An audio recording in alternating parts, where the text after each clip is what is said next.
جرګې پریکړه وکړه چې چونکې په دې خاوره باندې نور هیڅ بدامني نور هیڅ جنگ نشته خو پاکستانی فوج او وسلوال تنظیمونه چې په بېلابېل نامونو د طالب نه تر داعش پورې یادېږي دې جرګې مشترکه پریکړه وکړه چې 2 میاشتې ټایم دی ورسره زموږ د خاورې نه د ووځي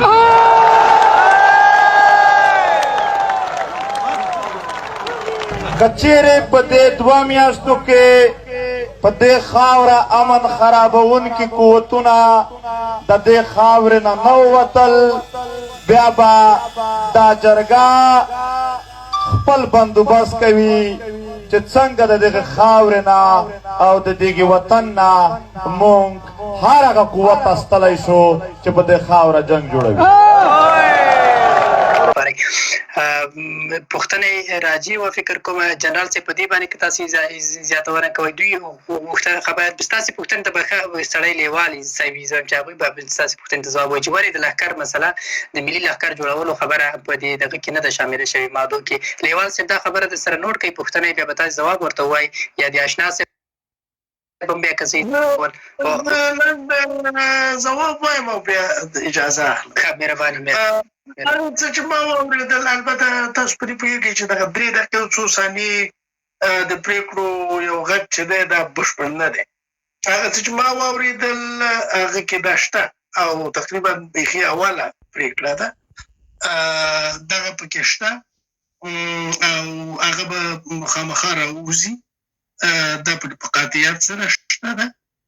او د وروسته د برېښنا مسله او د نور شیان چې دي د وروستني دي نو هغه به تاسو واورئ لږ تر لږه د قومي لښکر البته د قومي لښکر دغه اصطلاح باید اصلاح کړو د قومي لښکر نه دا ملي لښکر دی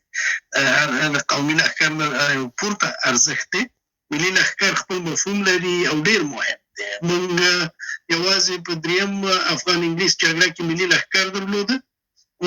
ملي لښکر هغه وخت ځکه ملي و تر د 2 نورو جګړو چې په هغه کې هم حکومتي رسمي لښکر هم د ولس لښکر او هم د کرغېړنې کرښې هغه اړه قبایلي لښکر دا 3 واړه سره یو ځای تر ډله پورې چې ورسېد د همدې لپاره هغه ته ملي لښکر وایو نو دا ځل هم ملي لښکر نو نیشنل آرمي په انګلیسي کې نیشنل آرمي ورته وایي نو ملي لښکر نیشنل آرمي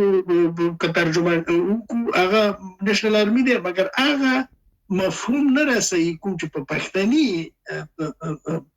ځمکه او په پښتني متن کې لري په پښتني متن کې په پښتني افغاني روایت کې ملي لښکر یو بیخي استثنایی شی دی ځکه چې دا په پښتونولۍ کې یو مفهوم دی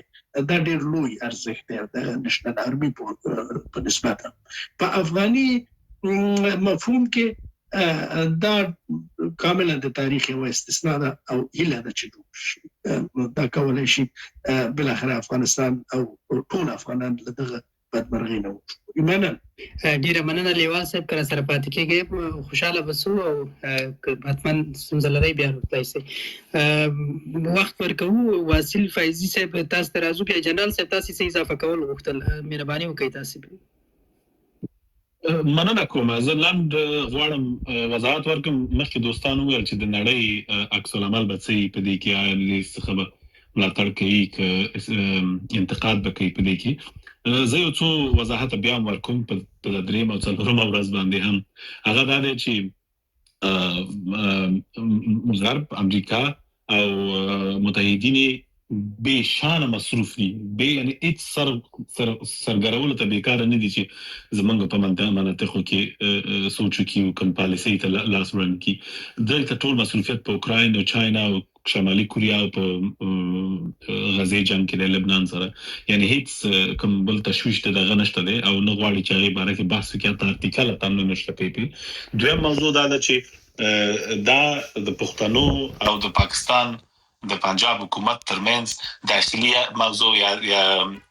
سرحدي موضوع دا ډېرې شوي دي په ډېر ملکو کې د داخلي شخړې شته نو امریکا د هر چا د چا خبره ډاکټران د چې مشکل ته تداوي کی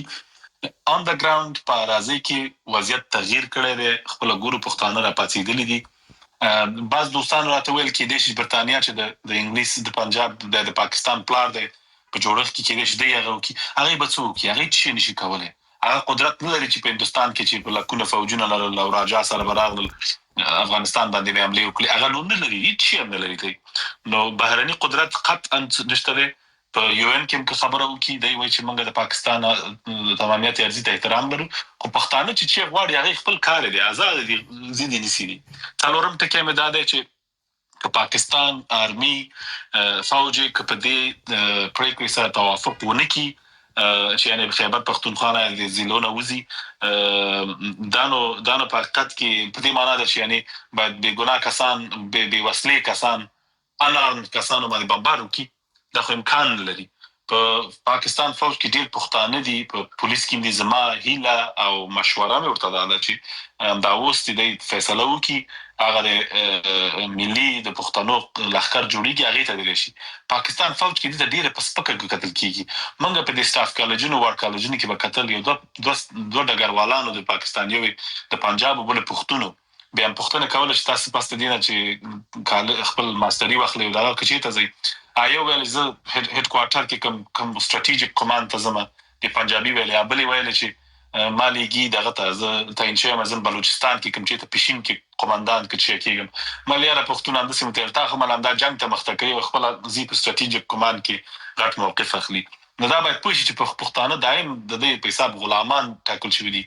درسته ده چې مثلا ایوب خان په دې کې، ولې ایوب خان برتانوي و، ایوب خان د برټش آرمي کې په برما کې جنګ کړی، یعنې پښتانه دومره په فوج کې قدر نه لري چې ځکه خپل مالکان نه دي د مملکت. د پاکستان یو ټوټه ملک دغه دي، مزدوران دي. نو د دې خاطره د زما مشوره ده چې خپل ملي خپل د پښتنو فوج کې غټ قدرت لاسته راوړي. او بل دا چې پاکستان فوج ډېر مصروف دی، ریسورس نه لري. بلوچستان ته، انډیا ته جنجال ډېر دی. دا بل یو اصطلاح تکراروم په انګریزي کې، دا هغه وایي چې when the train is moving everybody wants to be on it. یعنې کله چې د ریل پټلۍ یا د قطار رواني، موټر چې رواني، هر څوک منډه کوي چې همدې ته وخېږي چې دا روان دی. موټر ګاډی چې په دا اډې کې چې ګورې ولاړي تشي، هغې ته څوک نه ځي. د پښتون ژغورنې موومنټ، د پښتنو دغه اپرایزنګ یو روان ټرین دی چې دا مخته لاړ شي. غرب او امریکا به هم وایي چې موږ هم درسره یې زر بس نوی هغه دی، موږ هم سره یوځای کېږو. دا ریالټي ده په حقیقت کې. مننه، سلامت سئ. ډېره مننه. په ستاسې په همدو ټکو باندې فکر کوم زه ډېر په لنډ ډول یوه پوښتنه لرم او ډېر وخت مو نه اخلم او یو وړاندیز لرم. پوښتنه مې دا ده چې منظور پښتین د جرګې نه د قومي لښکر د جوړېدو غوښتنه وکړه، خو فکر کوم په پرېکړه لیک کې هغه نشته، او په د لیوال صاحب که د قومي لښکر په اړه د اهمیت په اړه یو څه رڼا واچوي. او دویم دا ده چې زه چې فکر کوم قومي لښکر زموږ د ټولو انقلابي او د خپلواکۍ جګړو ګټل شوي دي د قومي لښکر په مټ باندې، او دا ډېر مهم ده. او بالخصوص د جرګې د پرېکړو د تطبیق لپاره ډېرې مهمې دي. او که په دې باندې رڼا واچول سي چې دا پرېکړه په پرېکړه لیک کې دغه غوښتنه ولې نه ده ځای شوې یا چا یې مخه نیولې ده، دغه مسله ډېره مهمه وه. او بل وړاندیز لرم. وړاندیز مې دا ده چې د جرګې د پرېکړو د تطبیق لپاره په راتلونکو کې یا د نورو جرګو د جوړېدو لپاره مالي منابعو ته اړتیا ده. شاید پی ټي ایم په دې اړه باندې خپل پلانونه لري، خو هغه ملګري مونږ افغانان چې په اروپا، په امریکا یا په غرب کې اوسو، د دې لپاره باید یو د دایمي بسپنې راټولولو یو میکانیزم باید جوړ کړو او په دې باندې فکر وکړو. دا ګوفنډمي یا نور بیړنیو حالاتو کې چې کومې بسپنې راټولیږي دا کفایت نه کوي. او یوه وروستۍ خبره دا ده چې زمونږ په کور کې یوه د حاجي صاحب میرزا علي خان آی پي فقیر د لاس نښه لرو چې د امسا په څېر یوه توره ده. امسا د اصل کې خو یوه نرۍ توره ده چې زموږ نیکه د حاجي صاحب عسکر پاتې شوی و په قومي لښکر کې، بیا یې موږ نیکه ته په تحفه کې ورکړې وه.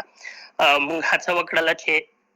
د جمهوریت په وخت کې هغه ته وسپارو، حکومت ته وسپارو، خو بیا مو پلار ژوندی و خدای دې وبخښي هغې مخه نیوله ځکه پخوانی سړی تعلیم یې نه و کړی نو د هغې مخنیوی یې کاوه خو نو زه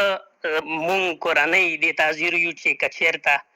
وخت یې راغی نو هغه به پی ټي ایم ته سپارو د حاجي صاحب میرزا علي خان د لاس نښه ده